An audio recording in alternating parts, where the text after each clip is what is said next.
Ed Arango here from Ed's Auto Garage, wanting to give a shout out to our show sponsor, Arango Insurance Services. Arango Insurance Services is a full service insurance agency. We do home, auto, commercial, and any specialty. We specialize in the automotive space. So if you are a restoration shop, an OEM shop, a componentry manufacturer, we're able to insure you. It's a great time right now to have your policy reviewed, see if we can save you money, make sure you are properly insured, and at least evaluate your policy. See if you're in the right spot. So give us a shout out at Arango Insurance Services. You can reach us at our website, www.arangoins.com, or give us a call at 949-887-1274. Enjoy the podcast. We'll talk to you later.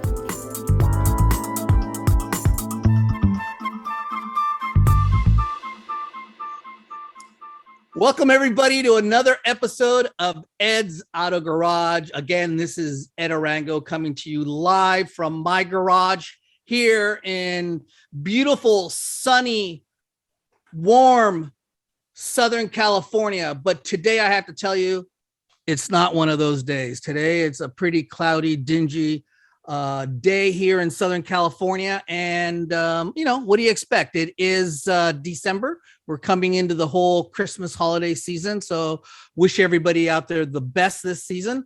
So as you can see, maybe some of you that have watched some of my podcasts in the past can probably notice that my camera angle has changed a little bit. So now you can see behind me a little bit some of the cars.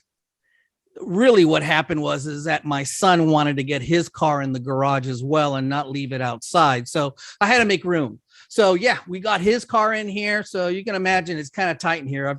It's a 2-car garage, and I've got the 2 cars, my workbench, my office, compressor, refrigerator, all the stuff. But it is cool, and I enjoy hanging out in here. And this is where everything happens. So again, welcome everybody to today's show. And today's show, I have a special Southern California icon. Those of you that are into the hot rodding scene and the car culture may know who this is. Today's guest is Von Hot Rod. Von Hot Rod is, I guess, right there. He's coming in. Hey, look at what's going on? How are you? Merry Good, Christmas. man. It's December. It's December. Thanks for joining us, man. I appreciate it. This is great. So those that may not know exactly much about Von Hot Rod, and that's kind of what I want to do here with the podcast, is kind of allow people to learn a little bit about our people within our car culture here. So Von Hot Rod, please go ahead, kind of give us a little background about you're a Southern California guy, how you kind of got into this whole lifestyle, how you got into the car scene, the car culture, and yeah, take it away. Bring us up to speed, man. Leaving me with an open mic, that's crazy. Born into the industry, that's the best way I can describe it. Dad was a race car driver. Actually, he drove sprint cars and midgets. And kind of, like I said, born into it. When I was born, Mom said, quit racing. And you can't tell a car guy that. So what does Dad do? He decides to build hot rods, street rods, and custom cars and work on bikes. So as far back as I can remember, I've always been wrenching on cars. Me and Dad made a really good team because he was more of the performance guy, and I was more the detail guy. So we were building and flipping cars, like I said, as far back as I can remember. My everyday playground was a 55 Chevy Gasser with the motor pulled out, and I'd go underneath, up the axle, up the windshield, down the back window, and down the trunk. That was kind of like my slide. So you're talking like an 8 or 9 year old kid or 5-year-old kid or something. Absolutely. We're talking 5, 6 years old. Yeah, that's just how it was. Dad had an old shovel head parked in the garage, and it was kind of like my rite of passage. He would always say, if you can start that bike, you become a man. And of course, I never could start the thing. I was too little. And then guys would come over to the shop and try and start it. And you learn later on in life that you kind of have to prime a shovel head. You just can't go over there and kick it. because it'll throw you over the handlebars. And Sure. so I figured by the time I was probably, late into high school, I barely could spin that motor over. I just couldn't start it. It's just too big of a bike and I'm too small of a person. So not only cars, but also Harleys, and were there Indians involved? Were there other types of bikes like that involved? Triumphs? Well, mostly, yes, Harleys and Triumphs, not so much Indians, mostly Harleys and Triumphs. I did a lot with Denver choppers. We did a lot of stuff like that with, 750 and 1000 Kawasaki's and Hondas. You remember that craze in the late 70s where they started putting those Kawasaki's into, raked out frames, long front ends, coffin tank. Yeah, I was doing that stuff. I remember I used to ride these bikes early on, and basically the bike was riding itself because I was so small. Mom would be chasing after me. Dad was saying, he'll be fine. If he falls, he'll learn not to fall next time. So it was a long time. I had a really interesting and fun childhood. I have no regrets. One highlight I remember is we used to go out cruising the local boulevard in our town, and towards the end of the street where everybody used to turn around, there was a lot of car lots there. So the blocks were shorter. And if you could catch 2 green lights, you can get yourself into third gear. But if you only catch 1 green light, you can hit second gear. So Dad was always racing. And my thrill was to stand up on the bench seat. And when he launches, I would end up in the back seat. I thought that was the greatest thing. Isn't it funny to think about, you and I are probably very comparable in age. How, we didn't have seat belts or car seats or any of that stuff growing up as kids. And the car was kind of like a little bit of a playground for us while we were cruising down the road. Absolutely. It's one of those things, you fall down, you skin your knee, put Windex on it, and walk it off. We got things to do. It was that way. It was nothing for us to eat a sandwich with greasy hands. It was nothing for us to get a cut, wrap it up with tissue paper and electrical tape, because duct tape, some of us couldn't afford duct tape. So we'd use electrical tape. And that's just how life was. I grew up drinking out of a hose and, eating a sandwich with dirty hands. And I think it pretty built up my immune system pretty good. So today, a lot of people that see you around at events and what have you, they kind of know you as Von Hot Rod, the pinstriping guy. I can bring you a Fender, I can bring you a guitar, I can bring you whatever, and you would doodle it or the car itself, and you would do the work. But you really started off as a mechanic. Working on cars and building cars. Yes, I'm a fabricator, welder, designer, hot rod builder by trade. That's what I wanted to do, build a hot rod shop. And I had a hot rod shop. We did very well with it. We were flipping cars, buying and selling cars all the time. I ran the dragster you see in the back there. I ran that in the 80s. And, everything we did was about the hot rod shop. And pinstriping, I fell into, because we were flipping cars, and you always want to kick it to the next level. So you'd have a pinstriper come in and add some pinstriping to the car, and then you sell it, and it falls under the umbrella of Von Hot Rod. The paint job, the upholstery, the bodywork, suspension, whatever, it's under that umbrella.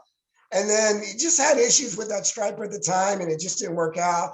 So I said, I'm just going to learn myself. Everything I did for my shop, I learned on my own, because I always wanted to make sure I could do it. If somebody can build it, I can make it better and take it apart. That's how I always looked at things. So I picked up a brush, a can of paint, and Dave Whittle, a good friend of mine, another pinstriper, gave me the right brush, gave me the right can of paint, and kind of showed me what to do. And I laid my first line about 12 inches long, and I was hooked. As I say, the rest is history.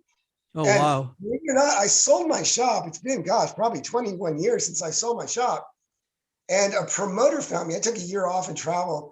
A promoter found me. I let my hair grow long, and he asked, what I was doing. I said, I'm out of the industry. And he goes, no, people are asking about you. You should come back. And I was like, no, I really don't want to. And he goes, look, I'll pay you to come to my show. And I'm like, no, it's all right. He's all, seriously, I'll pay you to come to my show. And, he kind of upped the salary. I agreed to it. I cut my hair. I pumped it back up.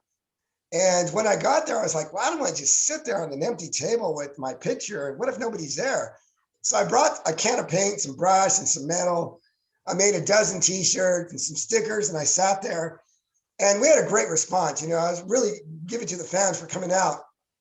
But here's the crazy thing, is I started striping stuff for people, cell phones, and they were big back then compared to the way they are now. So I was doing cell phones, air cleaners, glove box doors, just all kinds of random stuff. And people started taking pictures of me and posting them on MySpace. So that tells you how long ago this was. Oh, wow. MySpace. Yeah. Yeah. So social media tagged me as Von Hot Rod the Pinstriper. So that's where that came from. So I'm not a pinstriper by trade. Yes, I have learned it. And I always wanted to, whenever I do something, I want to go all in. Sure. I want to do it the best that I can do it, the best of my ability. So if somebody hires me to do their car, it is done as best as I can do it and as cool as I can do it. And I want them to be happy, about it and never question my work or question it like, oh, it should have been this way or should have been that way. So I specialize in freehand, old school, live pinstriping. Let's do it right here, right now. That's how I always say in the year, 2040, there's going to be a kid in a dirt parking lot pinstriping a flying saucer. I think pinstriping is here to stay. We'll talk about that kind of stuff in a minute, but let's talk for a second. What is that a dragster behind you right there? Did you build that at your shop? Yeah, see, I used to run it in the 80s with my business, and it's, believe it or not, sponsored by Juan Pollo Chicken and O'Reilly Auto Parts. That's why it's kind of orange. And my business got really busy, so I didn't have time to run it. So I had moved it from different place to different place, and everybody wanted to buy it, but they want to give you nothing for it. I'm like, no, I got more money in the rear end than I do what you're offering me. So I just happened to have it here. I happened to be sitting on the couch watching TV and thinking, I got to do something with that wall. And I stuck my hands out and I said, you know what? And I walked in over to the garage and I said, this thing will fit. So I took it down my street for one last pass. I did a burnout all the way down my street, got out of it, turned it around, did another burnout. And that was the last time I drove it. And it's been there for about 10 years now. So are the rear wheels, the tires, are they on the ground and just folded up? No, here, I'll get a little closer here. It's got, I don't want to hook the wiring out. There you go. See it? Yeah. Okay. So wow. So you have the actual seat kind of all the way down to the bottom. Yeah. Yeah. It's the actual dragster. Yeah. What size engine is that? It's a 400 small block. It's a blown 400 small block. Wow. Yeah. It's got an in and out box in it. Once you're in gear, as fast as the motor's spinning, as fast as the rear end's going, as fast as the tires are spinning, that's as fast as you're supposed to be going in theory when you get to the end of the drag strip. So on Hot Rod, if you took that off the wall now, could you still get it going again? Oh yeah, you put fuel in it, put the fuel system back in it, fire it up, prime it. You have to, all the oil is kind of moved at the back of it. And yeah, it will start right up. Oh, yeah. Wow. It took a lot to get it up there, so it'll take a lot to get it down. Yeah, it's probably not something you want to take out every Saturday to go to the track with or something. Again, as an artist, it's a piece of art for me. No, of course, yes, of course, it is a piece of art. So then you did you had the shop, and then right. I know you've dabbled in other types of businesses. You had a nightclub or a club or something like that for a while, and. See, everything I did was by accident. It's kind of like a long story, and I'll try and shorten it as quick as I can. So building and fixing cars with Dad as a kid was great, but it didn't really let me be a kid because all my Saturdays were always wrenching on cars, and I wanted to ride my skateboard, ride my bike. And on Saturdays, we were going to junkyards, speed shops, guys' garages, collecting parts because everybody used to come to the house for Dad to tune the car for that night's racing on the street. That's just how life was. So I said, somebody needs to open up a shop where you can buy everything, kind of like a Target we have nowadays where you can buy, clothes, something for your house and groceries all in the same place. Excuse me. So I kept that mentality. In junior high, I was writing down my business plan. This is what I want to do. A teacher saw me, kind of gave me directions. I went to high school, same idea. I was the kid that was wrenching on cars on the weekends, fixing everybody's Camaros and Chevelles and Mustangs. I was the guy putting on the hijackers, putting on the Hedman headers. I was the guy putting on the Kragers, the 8-track players. And I know I'm dating myself, but putting all that stuff in, that was me. I was that guy. So I made a lot of money in high school. I was all stockpiling money to open up my shop. And so I graduated, signed up for college. And let me tell you, the week I was at college was great. I literally walked out of class I said, this is going to take way too long for me. I need to retire at an early age, and I can't do it. So I walked out of college.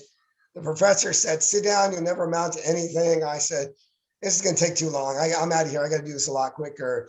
And as the door was shutting, he says, you'll never amount to anything without an education. And I said, watch me. And I left. I left college and I got a terrible job. The pay scale was great. The job was terrible, but I needed the money and I just stockpiled money. I worked at that job for 2.5 years. By the time I quit that job, I had 22 people under me, my own office, my own secretary, and a very good salary. But that's what I didn't want to do that. So I walked in the office, I quit. The boss tried to keep me, offered me more money, better privilege, better insurance, better, incentives. But I just said, no, I got to open up my own shop. I got to try this. I hope you never see me. He says, you're welcome to come back. I said, I don't want to come back. If I come back, that means I failed. I got to make this work. And I sold everything I had, kept one car and opened up my first shop. Was 1,300 square feet. So it was tiny, it was super tiny. And as the shop grew, my showroom ended up being 3,800 square feet by the time we started moving around and growing with the business. And guys would come in with their wives and their girlfriends, and the girlfriends would just stand there. And I was like, well, that's a potential customer. I got to figure out, how can I get a little money out of these people?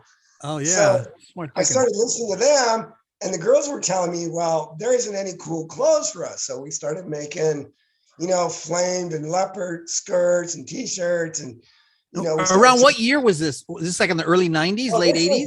This was, mid 90s or late 90s. Okay. When all this started about. So we started, this is all before, websites barely started coming into that. So this is all before social media. So we came out with a girl line called Hot Rod Girl. And this year in 21, Hot Rod Girl is celebrating 30 years in business. So we've had the girl clothing line Hot Rod Girl for 30 years, and it's been very successful. We've branched off into jewelry, shoes, let alone, shirts and skirts and all kinds of stuff. So it's been really good. And then we started out with a guy clothing line, custom clothing by Von Hot Rod. And this is all listening from customers. Not only did they come in and buy hard goods, injectors, blowers, tires, chrome, headers, or whatever the case may be, but they can also buy clothes and shoes and stickers and posters and movies. Our shop kind of had everything under one roof. That was my lifestyle, hot rod lifestyle shop, basically, because you could get a little bit of everything. Yeah, and that was the idea. You can buy custom furniture, you can buy anything. And I had 5 of my custom cars on the showroom floor. I wanted it to be a destination. And on any given Saturday, there was busloads of, foreigners that would come in and do a shop tour and buy stuff and, shake hands and all that stuff. Well, we started having these open houses because I needed an excuse for people to see the shop. Because you got to remember, back then it was catalog sales or magazines. That was it. There was no internet. Yeah. So we started having these open houses, and we did about 4 of them, 5 of them a year. And we would average, 200-300 cars in the parking lot, a few thousand people. And they were a blast. They were so much fun. It's not a car show. It's an open house. Just come see what the shop has to offer. And we gained a lot of customers out of it. Well, it rained one day. And I used to always book a band to play in the parking lot. So we had some entertainment for people. We had a barbecue going. And so we took everything in the warehouse and we shoved it to the corner. And I told the band, I go ahead and just go in there and play. I'll open the bay door. People can come in and, just hang out, listen to the band. So I stood at the bay door. The band was playing. People were dancing. And they were eating their burgers, or dogs, whatever they had. And I thought, this is a really good idea. So come Monday morning, I moved everything out of the warehouse onto the showroom floor, revamped everything. And I built a club in my 5,500 square foot warehouse. So we put a stage, we put restrooms, we put a tiki bar, pinball machines, pool table, the whole thing. We made it a regular club. And it was called Rods Hangout. It was dubbed after the Elvis movie, what was that? Jailhouse Rock, where he went to the hangout. Yeah. Idea. Yeah, that's where it came from. So it's called Hot Rod Hangout. And the first day it was open, it was a hit. We did live bands every Friday night. Brian Setzer played there. Big Bad Voodoo Daddy played there. It was a blast, all the local bands. So we opened up this club. These garage bands are playing there, which, then it was still kind of underground. We had like the Hot Rod Trio, the Sun Demons, Hot Rod Lincoln, Josie Cruiser, Kim Lentz, just to name a few. And none of them really started having CDs yet. So guess what I did? I started a record label called Von Hot Rod Records. And I Oh, started wow. selling bands on our record label. So one of the attendees that attended one of these nights asked if I rented out the club. And I said, of course I do, which I never did, but I never said no to everybody. I always Sure. just rolled the dice and took a chance. So in my head, I'm thinking, okay, I got to rent tables. I got to rent chairs. I said, do you want food? He goes, yes. I said, okay, now I got to get a caterer. So I'm making this stuff as I go. I give him a price. And on that event, I literally broke even. I didn't make any money, but I learned from that experience. That experience got me 2 more gigs. And of course, I made money after that. So now we're renting out the club. We have the club. And then somebody that attended one of the rentals asked if I would do a 50s party on the road at their place. And I said, yeah, of course I do. I'll do that all the time, which I don't, but I don't want to say no. So I met with these guys. It happened to be Kawasaki motorcycles. They were celebrating their 50th anniversary. So we did a corporate banquet for Kawasaki motorcycles with the 50 style theme. And it was a hit. We had a blast. We had so much fun doing that. So that gig got me another gig, So I opened up Hot Rods Entertainment and Production Company. We do corporate events, we do car shows, we do fundraisers, we do all kinds of stuff. So now you're a promoter, and this Yeah, is during a time when rockabilly was real hot, yeah, and yes. a lot of that, swing dancing was real big, and all that. Yeah, all that. And it's just listening to customers, seeing a door open and just going in. So we're building hot rods. We're selling hot rods. We're selling parts and accessories. We're selling clothing. We have a club where we're doing live bands every Friday night. I rent the club out about twice a month. About once a month, we're doing corporate parties. We have the clothing line. We're getting into jewelry. We're getting into manufacturing some car parts. And it's very blessed, doing very well. And we're having a lot of fun. I'm enjoying what I do. And then I'm falling kind of sort of into pinstriping. I'm pinstriping cars, not telling anybody. This was towards the end of it. A guy walks into my shop, wants to buy it. I say his shop's not for sale. He says everything's for sale. He draws me a number. We come to an agreement. I sell my shop a week later and I walk out. I keep everything else, but he buys the shop name, the internet sales, web sales, catalog sales, he buys all of that. So he closes the club, and that was his choice. And I continued on with everything else. And as they say, a promoter found me, put me in front of a camera, and here we are today as Von Hot Rod the Pinstriper. So social media has tagged me as a pinstriper. And the crazy thing is, now the latest thing is about a month and a half ago, a radio station come up and offered me a radio show, and I said, yeah, I could do that. Of course I can. I know nothing about radio. I don't play a radio DJ on TV. None of that. So now they offered me one to two on a radio show. And I went on social media and advertised it. And all our followers, they had a good feedback. So they said, wow, after the third show, you've got a really good following. We want to move you to the lunch hour. So now my radio show is from 12 to 1 every Wednesday. And it's been a blast. We just had our first Christmas special last Wednesday, and it's been a blast. So now I'm a radio DJ. So here's a lesson to everybody that's watching this and listening to Von Hot Rod. The takeaway here for everybody that is in business, thinking about being in business, doesn't know what they want to do. The lesson is, and I'm sure Von Hot Rod will agree with me, is don't say no. Don't say no. I failed a bunch of times. Right. I developed a product. It failed. I developed clothing design. It failed. But I learned not to do that again. I would do something else. I chalked all my failures up to learning experience. And some of that stuff I kept to remind me that even though you fail, you still can overcome it. You still can do something better. And again, I'm the guy that walked out of college. I literally walked out of college in the middle of the classroom. Here's the complete circle. I was always doing odd stuff to raise money. During my off season, a friend of mine who lays flooring was kind of struggling one day, and asked him what was wrong. And he said, I just can't find good help. I got this really big job and, I can't find anybody. I said, I'll come help you. He goes, it's like a couple of weeks. I said, that's okay. He goes, it's hard work. I said, I don't care. You need help. I'm there for you. So guess what it is? It is laying floor on that very college, that very university that I walked out on. I laid the floor in the classroom that I walked out of. I laid the floor on the hallway that I walked down my last walk at that university. And I laid the floor in the dean's room that I would soon be in the future. Roll back about 5 years from now. This university calls me and asks me if I wanted to speak on entrepreneurship and how to take a product from your thought process to countertop. Guess what university it is? It is that university that I walked out of. I went in that dean's office. We struck a deal. That was the floor I laid.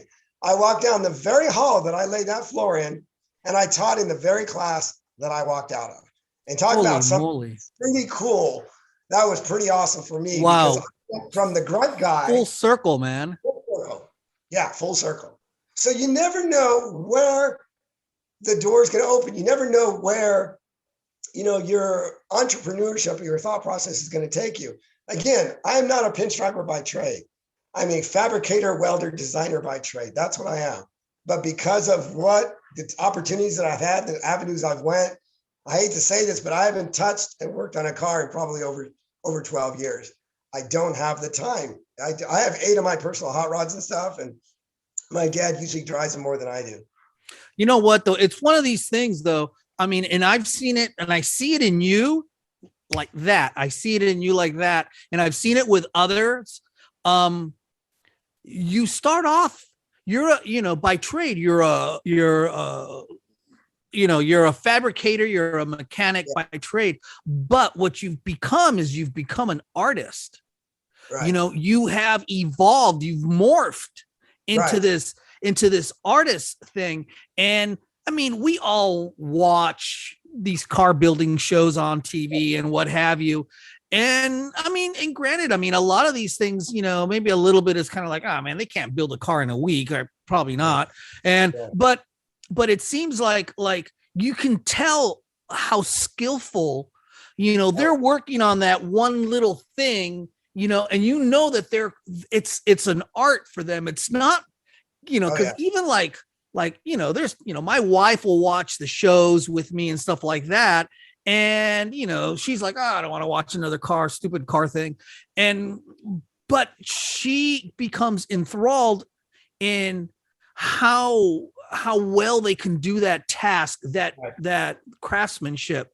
And you've done that and turned it into a clothing line. You've turned it into the club, the promotion. Yeah. Think about how far that is from each other, from being a fabricator to a promoter. Yeah, not even close. It's like I said, the avenues, the doors that open, I would have never dreamed. I would have never dreamed I'm doing what I do today. You talked to me 20 years ago, that my focus wasn't where I'm at today. My focus was somewhere else. I wanted my shop to be bigger. I wanted 2 of them. I wanted one on the other coast. And, God just saw something fit where it was going to take a different avenue, and it totally took a different avenue. Like I said, I never said no. And nobody ever told me, you can't do that. You can't do that. Right. Yeah, a lot of it was I never owned a club. I never rented out a club, but I just took a chance. I rolled the dice. I said, all I can do is lose money and fall. And I learned from there. I won't do that again. And that's how I just looked at everything I did, is like, I can make it better, or I can do a better job. And, getting guys to help you. My best employees were the kids that used to skateboard around my shop. Those were my best employees, because I just taught at a high school this last weekend. I was in San Diego teaching. And, it's one of those things I always ask, how much money am I going to make? How can I break into the industry? And I always say, if you're chasing the dollar, you're going to chase it the rest of your life, because I can teach you all the secrets. I can teach you a way to jump ahead of everybody else. But if you don't have the passion and the drive in you, forget it. You might as well work for somebody else. You got to be willing to work 12, 15-hour days, and sometimes for free, because that's what you like to do. The money will come. That's the easy part. It's building your craft, building what you love, and building you a good foundation that you can stand on and nothing will blow you over. That's where it's at. It's that passion and drive inside of you. Like I always say, there's petrol running inside my veins, and it reflects on everything I do. Everything I do, has reflected on what my dad has taught me, good work ethics, from the time you wake up to the time you go to sleep. Like a friend of mine, Tim Strange, says, a 12-hour day is considered a half a day's work. And that's how it is for us. We just love what we do. We don't think about it as, oh man, I got to go out in the garage and wrench on that guy's car. we don't look at it that way. We love doing it. Every day is something different.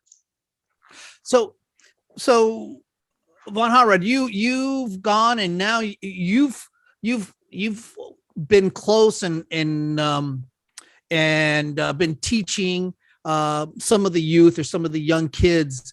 And you know, and I'm sure you know, like so many of us know, a lot of these trades are no longer being offered at school. You know, wood shop, you know, fabrication, auto shop, all these things have kind of gone away. They don't have it in the budget. We can't have these classes. Right. So when you went to like this high school or to that college to give a talk, yeah. What did you see in the kids? Did you see, you know, their light bulbs turn on? Did you see kids that were engaging? Did you see kids that were like, no, this is stupid, I don't want to deal with this? Or, I mean, what was the takeaway? Well, it's kind of the thing, you know, I give them my story and somebody is always interested in music. So when the club part comes in, you see them sit up. When the clothing line comes in and girls realize that I design clothes for a living, they kind of spark up. So there's the bits and pieces of my speech that everybody can relate to. Yeah. And it's usually high schools, they're a little bit standoffish. I get a few people that ask questions, but it's usually I save 10 minutes to, hey, come on up. I bring products, I bring props, I bring all kinds of stuff for them to look at and touch. And then that's when the conversation starts. How did you do this? How did you take a chance? How many times did you fail? You know, then the really good questions start coming. And I think the thing is with kids nowadays is nobody gives them the time of day. Right. There is no social interaction anymore. Everything is text, everything is online. And I always say, and I always encourage this for every car guy out there, take a kid to a car show. And there's more behind it than just that. That means take them for a ride. Who cares if they don't like your music? Big deal. But the idea is you get a kid in your car and you launch and you push their chest against the back of the seat. There's nothing like that feeling. And you get that kid hooked on horsepower. You get them, you take them for a ride. There's nothing like the sound of open headers. There's nothing like the sound of a second gear wheelchair. And if you change one kid's mind and he breaks into the trade and you just share with them, you know, oh, I don't know what to talk about. Talk about why you painted the car brown. Talk about why you put a 350 Chevy motor in it. Talk about why you got a blown motor. Who cares? You know cars, talk about cars. Let them start breaking the ice and ask the questions. The next thing you know, you're going to have a stack of kids around you. Somebody gave you a break. Somebody took you for a ride. Just do the same thing. Take them for a ride. That teacher in junior high saw something in me. The other teacher in high school saw something in me. They gave me the time of day, and that's all it took. And I can do anything. You know, we live in the United States. I can do anything I want within reason, as long as I don't hurt anybody. And I just took advantage of, yeah, I can do it. Yeah, I can do it. Yeah, I can do it. You know, like I said, I failed. I wasn't perfect. By far, I'm not perfect. But I learned, I chalked it up to a lesson learned and tried something else. And, you know, I'm still trying stuff. I've never done a radio show, and I've had a couple bad radio shows because I don't know the computer system. I don't know how to do that, but I'm learning, and it has been a lot of fun. So, Von Harrod, now that you know you look at it, what do you think? What do you think the future holds for hot rods in general and the whole hot rod culture? Are we going to see, you know, 10 years ago, 20 years ago, today, you know, back 20 years? I mean, we see 40s cars and 30s cars and 50s cars as hot rods. I mean, are we going to eventually see Ford Fairmonts as hot rods? You know, I mean, you know what I mean? A Ford Taurus. I mean, for, you know, as things progress, I mean, what do you think is going to happen? I still say nobody's going to dig up a 1982 Honda Civic in a barn and call it a barn find. I still say that's not quite going to happen. I think there's still going to be, you know, the kids nowadays are building their muscle cars. They're building it out there, you know, the Z cars that are coming out now and stuff like that. You know, everybody's giving them a hard time, but they gave us a hard time when we were building Chevelles, Camaros, Mustangs. You know, why would you want to drive that? Death trap, because they came out of such large vehicles. You put a 57 Chevy next to a 69 Camaro, there is a big difference, although they're both the same, but there still is a big difference. And what I say is, you gotta get involved with them because it still has a steering wheel, an engine, and four wheels. The same common bond you have with your car. Just talk to them, see what they're into. You'll be surprised at what advice they'll listen because some of the old tricks still work today. I still say, well, I was at SEMA this year. 2021, we just had a great SEMA show. We're just basically off of it about a month ago. And, everybody was worried about it. Oh no, the electric's going to take over, electric cars. And there was a lot of electric cars there. There was electric trucks. There was a DeLorean that was electric. There was an electric hot rod. There was an electric Camaro. But the talk of the SEMA show was a 1947 Chevy pickup with a Corvette motor in it, supercharged, 500 horsepower on hydrogen, zero emissions. Yeah. That was the buzz of SEMA because now that opens it up for everybody. That system could be put on boats, could be put on motorcycles. NASCAR was looking into it. That changes everything. That keeps the combustion engine people in business. That keeps the transmission guys in business. So everybody was like, "What? How can I make this system work on my car?" So there still is a future out there. There's still people coming up with great ideas. And, we still like the noise. We still like, the chirping of tires. We like the old engine sound. There's nothing like a combustion engine sound. We just like it. Have you been asked to do any work on or any pinstriping or any work like that? Would there be any modern cars that could take to any type of striping? I do stripe a lot of newer cars, and it's just very simple around the black license, back license plate, around the hood, around the gas, the B pillars and stuff. There still is striping, but there's so many other things that can be done. Again, women are my biggest clients. Women, It's really funny because shoes and purses, KitchenAid mixers, those things are huge in the industry. KitchenAid mixers. KitchenAid mixers. Yeah. Wow, what a trip. What a trip. Really what you think is gonna, typecast you, but it totally changes. Yeah. Yeah. Now you said that you have a couple of cars yourself. Yes. I think you said that your dad has them or something like that right now. Dad drives them around. Yeah, he drives them around. But I just don't have the time. I'm always gone, and every time I want to break something out, I get that phone call and I got to leave. So it's all gassed up and ready, and Dad will take it out and keep the oil stirred up in them and stuff like that. What kind of cars are they? What are they that you have? Well, I still have those of you that have been following me, I built a 1950 Ford business coupe over 38 years ago when I had a little money. I still own that car today. I found it in a barn, and not really in a barn. It was outside a barn. It was a chicken coop. It had one door open, but I knew which one it was, the one without a back seat with the steel back area. And so I dug that out, brought it back. I put a flat motor out of 50 Merc on it. It's running offy heads with a 4-barrel, a magneto. It's on a 3-speed a 3-speed transmission, so still manual. I like it. It looks like my high school custom. It's tuck and roll. It's nose deck French. It's unchopped, and it is a blast. I love that car. It's a lot of fun. And they called them business coupes because they had an extra large trunk area. Is that what it was? Because there's no back seat in it. And in the back, there's like a tabletop. It's flat and it's steel.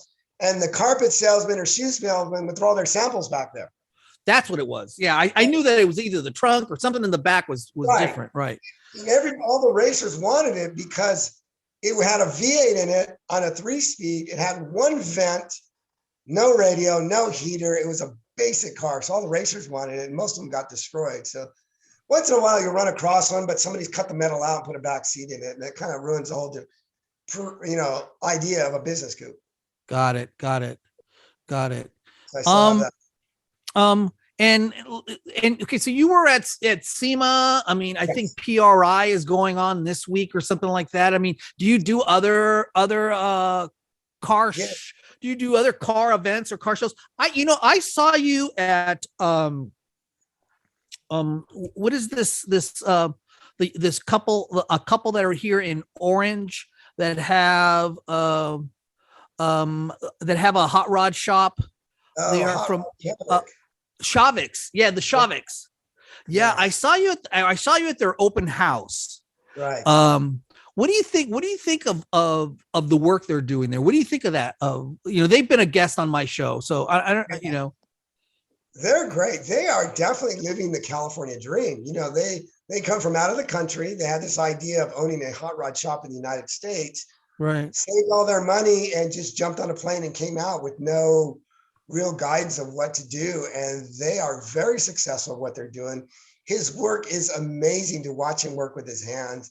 I mean, Stanley does a good job, I would assume. I don't know. I'm just a car guy, but you would know as a fabricator, his work is good, huh?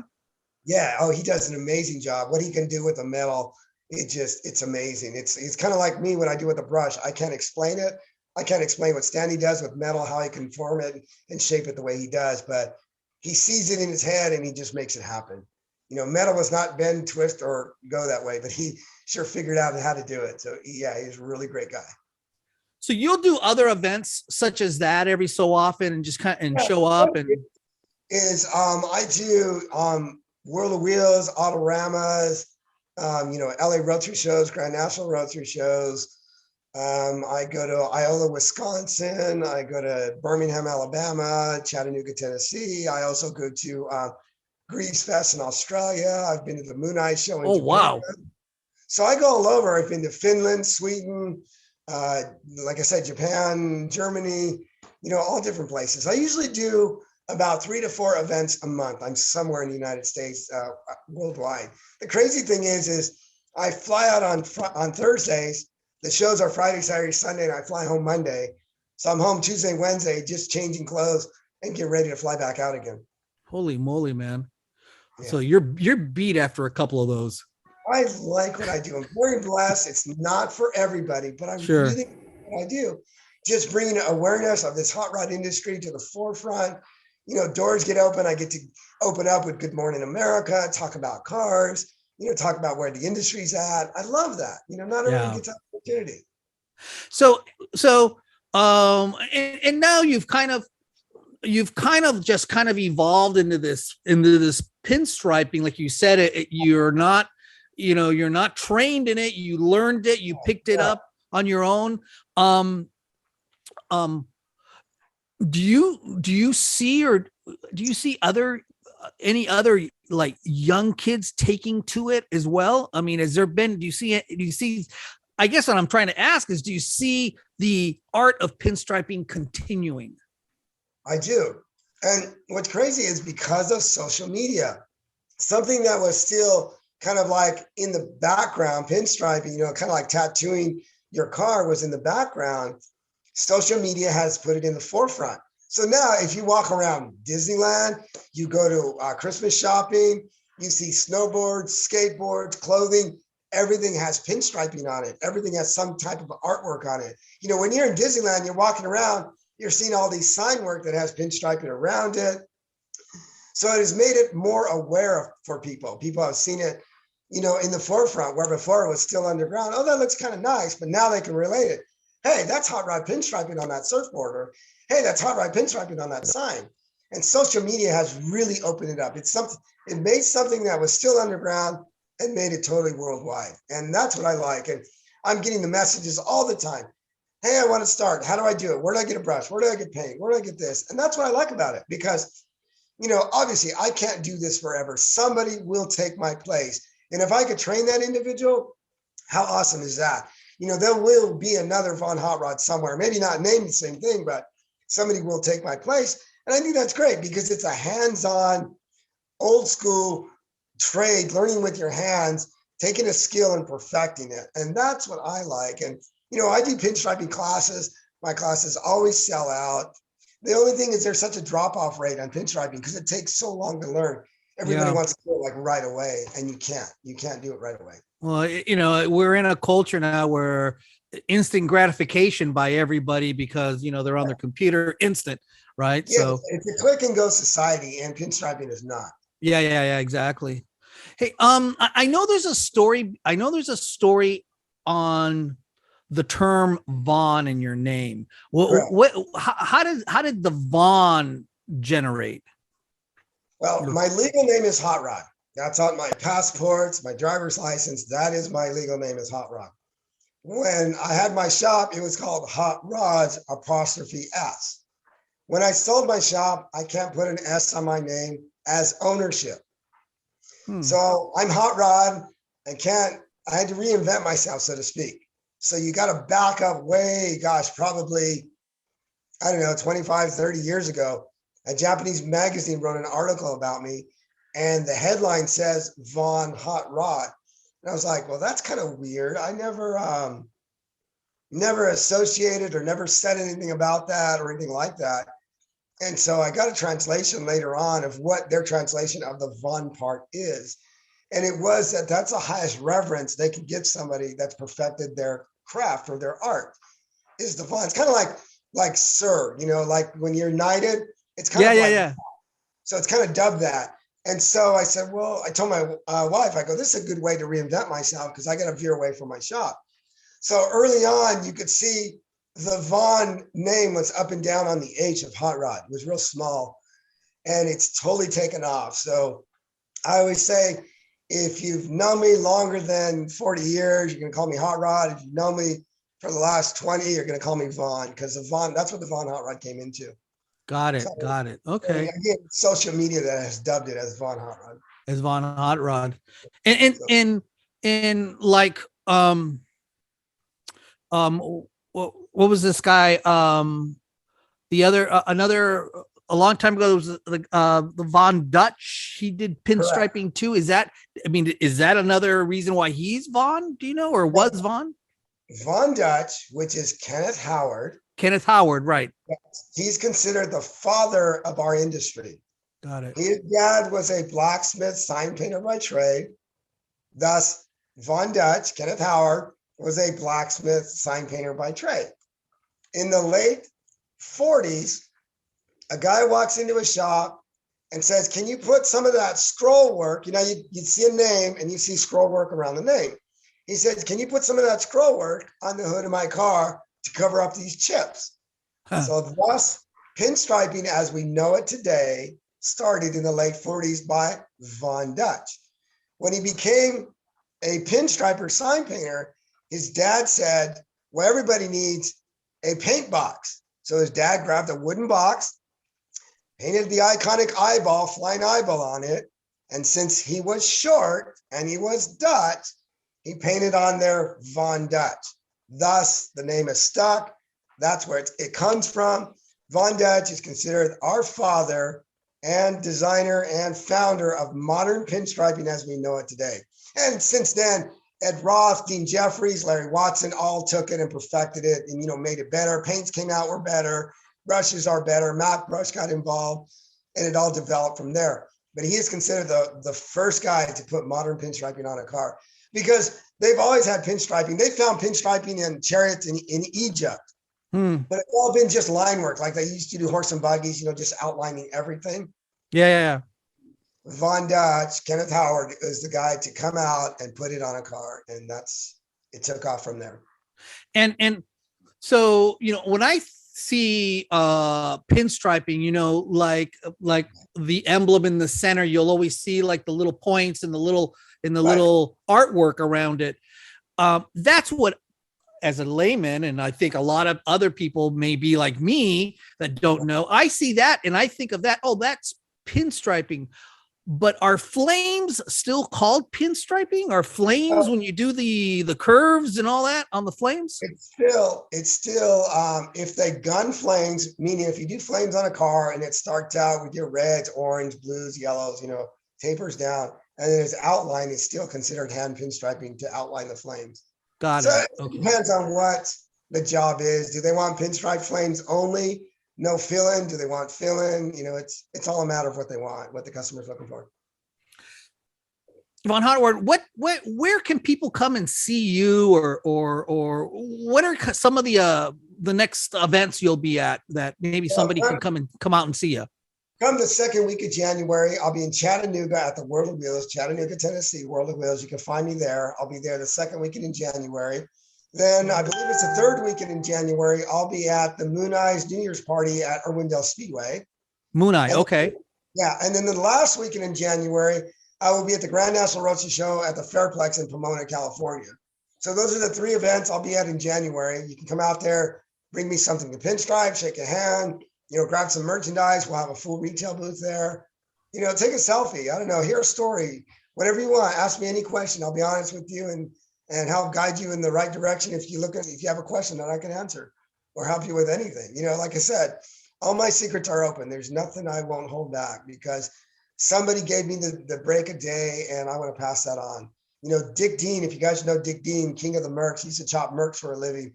He was the first, as I say, older guy to give me respect in the industry. And once I gained his trust, it was easy from there. Everybody opened up, but Dick Dean was the first guy. And this was about 6 years of me in business. I struggled because I was a punk kid trying to grow into old man's business. And it was just really tough. Yeah. I mean, and that resonates with you. That's something you will never forget. And you want to turn around and pass that on to the next generation, the next kid that comes up. Yeah. Any events or charities that you're fond of or that you want to be, that you are part of, that others should be aware of? Oh, absolutely. I do a lot of stuff with Teen Challenge. Teen Challenge is a organization that helps kids out on substance abuse. It could be anything from drugs, alcohol, pornography, it could be anything. And it's a year-long program. They find them jobs, they train them jobs. So we've hooked up with Nicole McGuire, Barry McGuire's daughter. And so we end up doing this show called the Nicole McGuire Benedict Castle Concourse. It's in Riverside, California, and it's for Teen Challenge. And it's actually, of course, I have a flyer here. It's actually May 15th, if you could see that. I know it's kind of hard to read. Yeah. No, it's good. Yeah. May 15th, 2022. Yep. Yeah, you can look it up and see what it's about. We have a lot of celebrities that come to it. It's on the Castle grounds here in Riverside, and it is a lot of fun. It's a great show. We have a lot of celebrities that come out. Barry McGuire's there, Mike Brewer's there, and instead Chip Foose, myself. Who else is there that I can think off the top of my head? Oh, Aaron Hagar is there. Bogey comes out, and I'm just name dropping so I can get people to come. But you can look on the website, go to benedictcastle.com and check it out. And it is for a good cause. All the money goes. Nobody gets paid for this. 100% of the money goes to Teen Challenge, and it gets these kids off the street. If you want to see your money going to good and having results, go check out Teen Challenge because you'll love what they do. You'll love that. You'll get to see your money work here in the United States to help a teen get off of something. And like I said, it's a year program. So when they're in there for a year, they actually take care of the castle. They learn how to do plumbing, electrical, gardening. They learn how to cook. They learn how to cook like a chef because they rent out the castle for weddings and banquets. And so the guys have some amazing, amazing stories and, how they were at wit's end. They were about to commit suicide or whatever the case may be. And their lives got changed through Teen Challenge. It's pretty awesome. So somebody could come with their hot rod to show off their car, or you can just come as a spectator to see the cars and to attend the event. About how many cars do you think they usually get? The 400 car limit because it's at a castle and we only got so much room for so many cars. So it is only 400. So and we always sell out. So register early because we always sell out. So I'm sure, you probably have to turn cars away. Yes. Yeah. Unfortunately, we do because of that. But it's a lot of fun. We have a autograph session with all our celebrities. They come in, you donate some money to buy the poster and you get an autograph from these guys. We do an autograph session for an hour and it is a blast. It's a lot of fun. Barry McGuire did one of his last episodes of Car Crazy. He filmed it at the castle. So you can find that on YouTube and it's just a great event. We've had, I think this one is our 8th event, if I'm not mistaken. And every year we up the ante on how much money we're raising. Wow. Yeah. So tell everybody, Von Hot Rod, where can someone go out there to find and learn a little bit more about you or get connected with you if they have a question or something like that? How can they reach you? What's the best way? You can just find me on, Instagram, Facebook, Twitter, TikTok, YouTube. Everything is at Von Hot Rod. I'm real easy to find. You can Google me, find me that way. Everything is public. Everything is open. Send me a message, ask me a question. I'll answer it as best I can. Perfect. All right, man. I appreciate you taking the time with me today here to chit chat. Great stories. It's great to hear how you came up. It was wonderful. I really appreciate it. And I think it lets, the public and fans know a little bit more about you, because granted, there's so many car events and we'll see you at events and we just kind of go, oh, there's that guy that does the pinstriping. That's kind of all we know at many times. So I think this was really good. It lets everybody kind of get a little bit of an insight. So thank you, man. I appreciate it. No problem. Thank you for your time. I appreciate that very much. And like I said, take a kid to a car show. It's really important. Yeah, it is. Yeah. All right. Thank you very much, man. We'll talk to you again. All right. We'll see you.